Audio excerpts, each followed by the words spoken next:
Welcome to episode 96. Here comes 100 of Beer with Strangers. I'm your host, Tony Russo, and I'm joined this week once again by official pinch hitter, Sean Hager. Hey, guys. All sorts of fun stuff this week. I spent the better part of yesterday talking to a guy who's going to be giving a presentation here in 2 weeks, and we're going to spend some time on that. Real quick up front, my book is out. You're welcome to buy it on Amazon. If you'd like, you can buy it on surecraftbeer.com. You can get a picture of Sean in the book.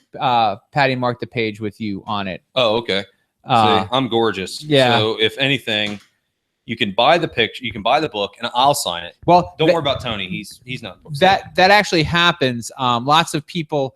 There you go. Lots of people will bring it into the breweries and have the brewers sign it and stuff like that. The brewers get a huge kick out of it. But also, if you care to, you can get it at surecraftbeer.com. And if you do that, I can personalize it. So you can put on a little note and say, when you send this out, say, dear Aunt Susie, keep drinking great beer or whatever. I usually write, keep drinking great beer. This time, I think I'm going to write, drink what you like and be happy. Yes. I think that's what I'll put as my standard. There you go. That's your. Yeah, because we came up with that on the show. So that'll be the. Yeah. So anyway, if you want to get the book, you can get it at Surecraft Beer. You can get it at Amazon. You can get it at your local bookstore. Or you can come to an event. I'll be at Blue Earl tonight, and I'll be at Dewey Beach tomorrow. If you want to come out, I'll be at Dewey at 6. And we'll be doing a live podcast, the sub-podcast of the Beer with Strangers. Talking about Dewey Brewing? Dewey Okay. Beach, Dewey Beer Company. That's what it's called. But so I have this other show that I've been doing as a sub-podcast to this, and I've been calling it The State of the Beer, which is what the website that we used to be on. So what I'll do is I interview brewers during the week, and I post that as a midweek podcast in support of this main podcast. And so you can check me out in Dewey, you can check me out in Smyrna, or you can check us out here as you've been doing. And thank you so much for sticking around. So let's talk about the Grainfather. Let's just. Okay, so Grainfather is made by parent company Still Spirits. I'm pretty sure It's Australian. New Zealand. Kiwi. Sorry. Close enough. Now they get mad. Yeah, just don't tell them. But so what they did was originally they had a still called the Turbo 500, and it was a stainless steel boiler underneath with a 120 volt heat element, and then the top would be whatever distilling column you want. Well, they decided that, hey, well, it works for this. How about we make it into an all grain device? And so what they did was they incorporated a temperature controller, a grain basket, a different kind of lid, a pump, and things like that. And it allows you to do all grain brewing, which for those who've never brewed, there's basically extract brewing, which uses barley sugar that's been Already extracted and brought it back to you.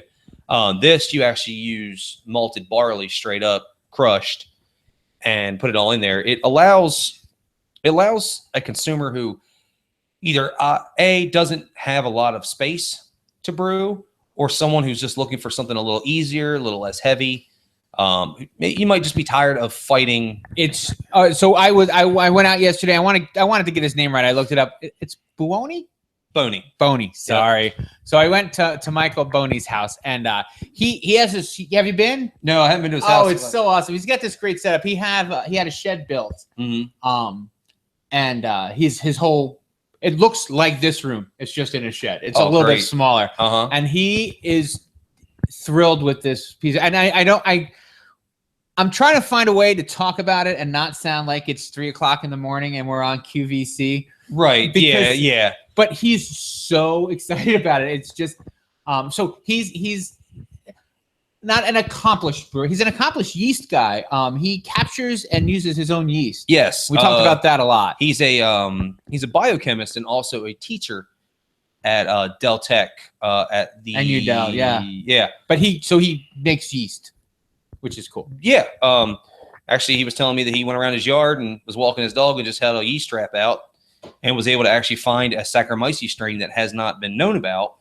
He's trying to prop it up so that it can actually ferment. I think that's what I had yesterday. Did it have almost a licorice taste is what he was saying? You know what? No, then it wasn't what I had yesterday. Okay. The one I had yesterday was practically was Belgian-y. Oh, okay. It was a local yeast. Oh yeah, that definitely could have changed then. So I mean, last time I talked to him about that yeast was a few months ago. Oh, yeah. So I'm definitely intrigued to see how that comes out. I would love to make a beer with a. Well, I very, very exciting things. He gave. So I'll tell you about the yeast real quick, and then we'll get back. He makes like his beer. The beer itself wasn't great, but it wasn't supposed to be. Mm-hmm. So he makes a beer without a lot of flavor. Yes. So we can taste what the yeast tastes like with the beer. So you know how to use it in the future. Right. Mm-hmm. And I thought that was very exciting. But I tasted it and it was very, a little banana, almost a little sour. So like, good. So kind of like a little bit of like a tart saison taste. You could taste the wildness in the yeast, I think. Oh, that's good. So I mean I don't know because my palate's not what it could be. But, no, me either. But what I said to him is I'm like, oh, it could be a little bit. It's got a little bit of the sour and it's got a little bit of citrus. Mm-hmm. It's all sorts of really, really fun flavors. Oh, that's awesome. Looking forward to seeing his real beer with that. Yeah. But back to the Grainfather. So he's, again, the reason I said it is because he's not an accomplished brewer. He's been at it, I guess, full-time 3 years now. Yeah. So. He did it when he was a kid, and now he's doing a home brewing all the time. And he's got this great setup, and he said that he can't imagine ever going back to the other. Yeah, and that's what I was, it's so easy to use, and it's so compact and all that. And it's not like there's another one out there called like the Pico Brew, and nothing That's against, like a coffee machine. Yeah, basically you put grains in little pockets and it just does everything. This, you still got to go through those steps. You have to brew. You have to know what you're doing. Don't get this for your first. No. But it makes a lot of the physical part of brewing significantly easier. The hardest part about it really is picking up the grain basket and turning it 90 degrees so it sits back down and drains. Yeah. Other than that, there's nothing to it. I've sold 2 of the Grainfathers, and the reason we got one was one of my customers said, "Hey, can you get these?" I said, "Sure." Yeah. He's like, "Well, get me one." Okay. And then when I got one in, I got 2 so people could see it, and Mike grabbed the second one. Right. So what I'm hoping is that we get customers to come out, see the equipment in action, decide if it's a worthy investment for them, but also be able to teach people how to do all grain because it does do all the same steps. And it's I think he said he does it in 4 hours. Yeah. Instead of 6, because we usually typically 6, by the time I get 5 or 6, 5 or 6 hours by cleanup and all this. And to clean this thing, I mean, you just dump it down, spray it with a hose. That's it. And what I was really interested in was the cooling mechanism that it comes with its own counterflow wort chiller, which if you don't know what that is, wort unfermented beer, but still hot, goes on the inside of there's a tubing inside of a tube. The beer goes on the inside tube and cold water goes on the outside tube and it extracts the heat from it. He said that's where you save the time. He said because I'm looking, there's one here. You can, if you've ever seen anyone homebrew before, they'll put a piece of copper in the beer and then run cold water through it to bring the temperature down. And that works and that's fine. But this works almost immediately, he said. And what the upside to that is that if you're trying to do something complex with flavors and stuff, like if you need to get it to 75 degrees as soon as possible, there's no faster way to do it. Right. And it gets you time to get your yeast in the beer sooner, which is great.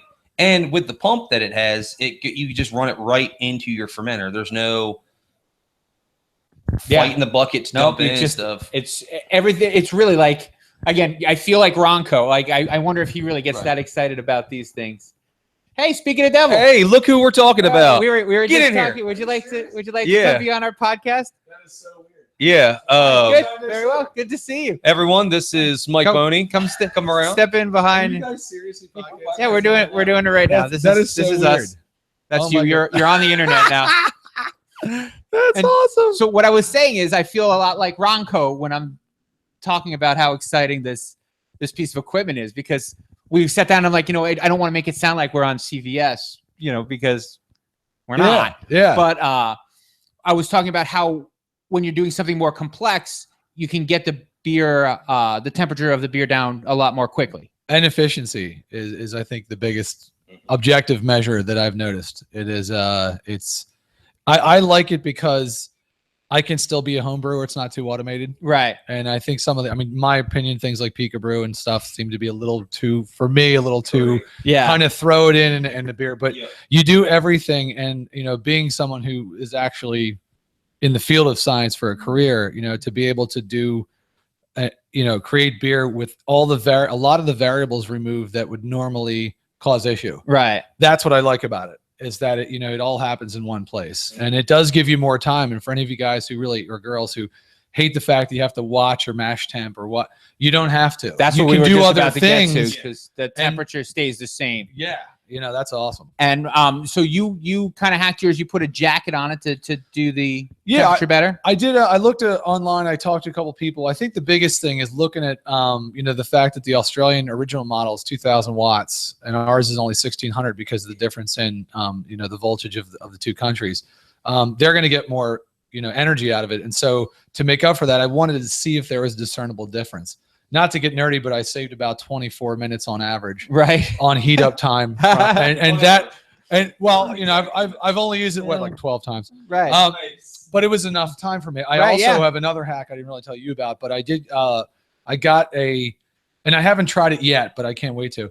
I got an immersible kind of coil heater. That could probably save me another it's 1,100 watts. So it could save me probably another even 20 minutes. I should be able to get from my water temperature of 67 to about 148, 150. I should be able to do it. And I mean, we're talking probably 25 minutes, maybe. Wow. This is impressive. Which is really good. And so you think you'll put the coil right in the water? Yeah. I mean, the way I'm just to get the temperature up quick. Exactly. Just to get that up, because then and then once you pull it's it there, out, then I can just hold it. But so it's been fun, and I really have not used my mash tuns since I got this, and so but yeah, this is so. I had no idea you guys were doing this right now. It's fate. I had no idea they were here. It's not like I was waiting outside. Well, and that's the other thing. It's like oh, we're not going to be like Ron Cohen. Look who's here! Look who's visiting. That's awesome. So you're going to give a presentation here on the 28th. Yes. Do you know what you're going to brew? Do you have a beer in mind? I don't. I got to talk to my man Sean and figure out what we're going to do. I have a couple ideas, but I think that with this, I would like to probably brew something more simple. Yes. Because I want to be able to showcase. I'm thinking like a particular smash beer I made before that was pretty good. We'll talk later, but yeah. So I'll let you know. Sure. And that's the 28th, which is a Saturday. Yes. And it is what, 2:00? Is that our favorite time? I think it's noon. Yeah. Oh, that's because it's all grain. It's all grain. Yeah, 2:00 for the extract, noon for all grain. So, and just plan to be here for 4 hours. And if you've never been to any of these events before, what's really cool about them is like during the boil, everybody just kind of hangs out and talks about stuff and drinks beer. Like the actual amount of work of brewing, which is what attracts me to it, is maybe, I don't know, 40 minutes of doing stuff. And then like 4 hours of hanging around, or in this case, 3 hours of hanging around and just, and just talking about beer and drinking beer and getting to know one another and getting to know like everybody's ins and outs and getting advice from one another and things like that. So if you haven't been, even if you haven't grain brewed before, all grain brewed before, come in and hang out and see what it's like. And because it might be something that you might want to start doing. You start with extract and then move, because is this sufficient for extract? You wouldn't recommend this for an extract brewer? Could, but it's overkill. Very overpriced. I'm sorry. Oh yeah, it's a relatively expensive kettle if you're going to use it just for that. So I mean, you could get just a heating element in one of those for significantly cheaper. But so no, it's not efficient, but you can do it. I've also done some partial extracts with it as well, and it's just as great. And that's like a sugar bump. Is that the? Basically, it's just the idea of less pieces to me mean less things to worry about, and the fact that I can just stick some grains in, set my temp, which is great at 150, stick my grains in for 25 minutes, pull it out, let it ride, and then add some DME. Add some DME right before boil. Yeah, it works great. It's been awesome. So I can't wait to show everybody. And in return, I would like some more advice. That's my big thing. Yeah, I'll show you what I know if you show me what you know. So that's right. Very cool. Well, awesome. Thank you for joining us. Absolutely. We'll Thanks see a you lot. on the 28th. Sounds great. We've got about 10 minutes left if you want to hang out. And then some beer products. Yes. Thanks, Mike. That's crazy. That was incredibly awesome timing. What are the odds, right? Well, I think he got really wound up yesterday when we were talking, because he was talking about all the different things that he wanted to do. I'm looking now for the rest of the show. So I guess if we haven't convinced you now, we're probably not going to. So we're going to be moving right along. You should definitely come out, though. I mean, if anything, there's food. Yeah, there's always food. It's always so much fun. I'm sorry. The part that we left out is that you can use this in your house. Yes. You don't have to go outside in the rain and the snow. It's electric. So I mean, I guess when you say it's electric, you know that you plug it in or whatever. But you can use it inside. You don't need propane. Yeah, and it's which is really, really good for a lot of people who don't have a garage like myself, right? Or live in an apartment like myself, where you don't have the space and don't work in a brew store. Well, yeah, then that has kind of helped don't cry for him, Argentina. Yeah, but had I not worked here, right? But no, I will have one, and that's we got it in. I was like, okay, I'm gonna buy one when I get the house, and I'll probably still have a 10-gallon system just in case, right? But that's the other thing. It does about 8 gallons, so it maxes. 5-gallon batch maxes at 6 at the top. Yeah, I know the line goes to 8 is all. Oh yeah, so yeah, but you can't do 10. You can do probably about 6.5 gallons. But either way, me personally, I'm the kind of person who if I brew a beer, I want to brew a different beer every single time I brew. Right. I don't really I'm not that. I want 40 gallons of one beer. Right. So I like to keep it moving. And I may eventually get one myself because my daughter is probably going to learn how to brew so she can make beer and then distill it professionally because she wants to be a professional distiller. Which is amazing. Yeah. I mean, that's so awesome. Yeah, your daughter's a lawyer. My daughter's a distiller. Yeah. So more stuff. We're gonna get to the news real quick. Let's see if there's any news we want to talk about more than. Oh, this is one of the stories that I thought was interesting. Every couple weeks, another college announces that they have a brewing program, and I'm not against it at all. But you would expect that, like as with any of the other like crafts, you really have to. This is a job that you learn to do by doing it. Oh, absolutely. There is occasionally, like if you come out of Siebel, the big Siebel course and all that. You could step into a brewing job and be higher up the ladder. Right. But I think most brewers will tell you that you learn your equipment by doing. You learn a lot of theory in the schools, and that's great because it helps you become a better brewer. But when it comes to actually brewing, you need to know. Yeah, and that goes for just as much as a brewer can leave one brewery, go to another one, and it's just like starting over because nothing's the same. Right. It's a 6-month learning curve. Yep. At the bottom. Mm-hmm. So, and the other thing I wanted to mention, and it was in the first story that was covered homebrewing, is that there's the Annapolis homebrewers just had an event in support of homeless pets or something. Pets and homeless. Yeah. But they shouted out Adam Davis, so we felt like we should too. Adam's a new brewer at Burley. Mm-hmm. He used to be at Backshore. He's a great guy, and real nice guy. Congratulations on the new job. Congratulations on the old job. Very much. I spoke with Danny Robinson this week for the State of the Beer podcast, but the audio isn't any good, so you're not going to get to hear it. Oh. So I'll just tell you what he said. They probably have a new brewer as we speak. They were. Good. He was on the verge of hiring someone. That's great news. So we'll get a profile up on the new brewer at Backshore. Any day now, probably in the next week or so.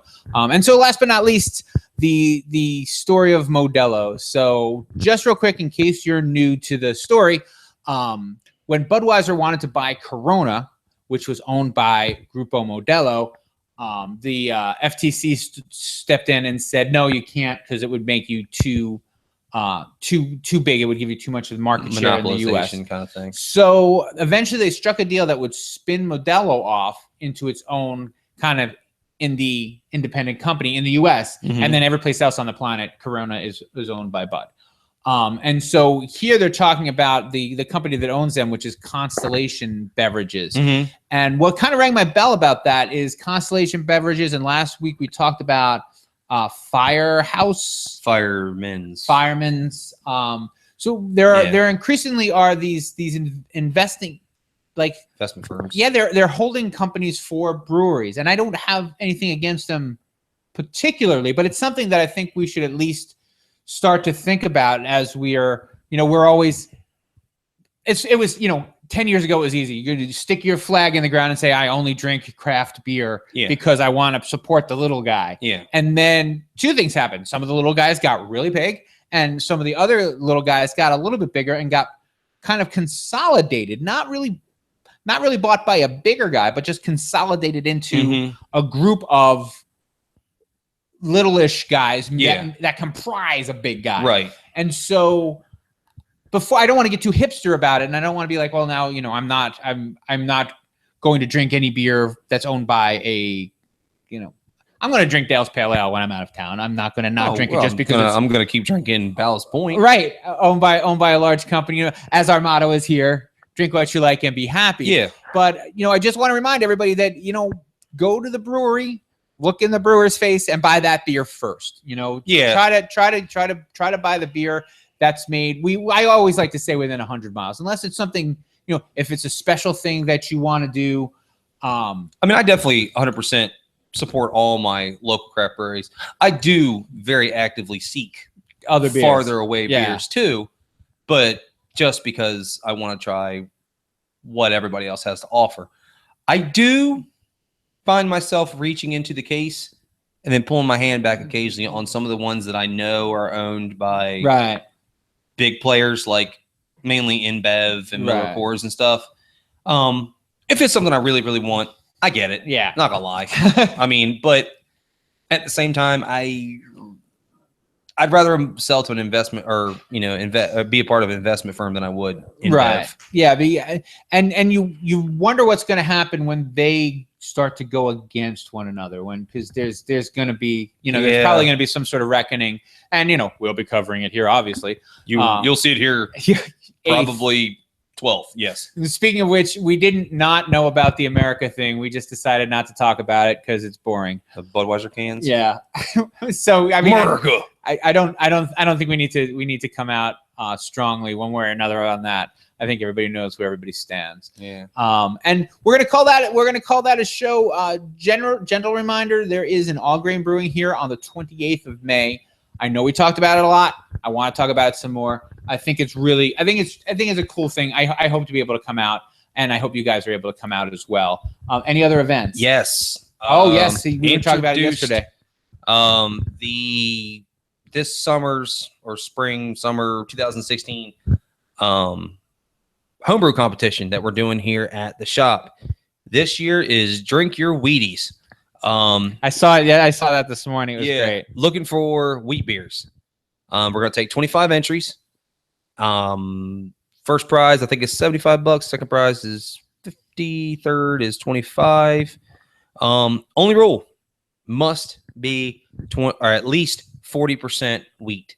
Have your beers in, I think we're saying by the 1st of June. Check out Extreme Brewing, or facebook.com/Extreme Brewing.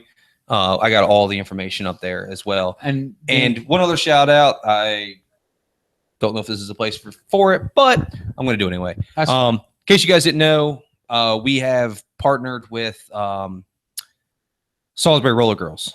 We made a beer for them. They came out, brewed with us, bottled it up and everything. Well, one of the young ladies who helped us with that has actually gotten hurt.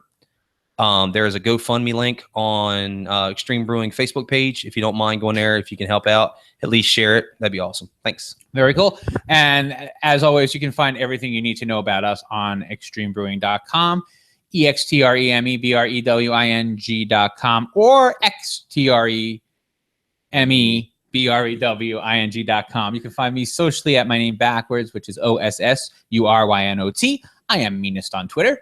And you can find me at Sean at extremebrewing.com, or like I said, facebook.com/extremebrewing with an X. And I think that's it for me. I'm waiting for you to say the outline. Drink what you like and be happy. Drink what you like and be happy. We'll see you, folks. See ya.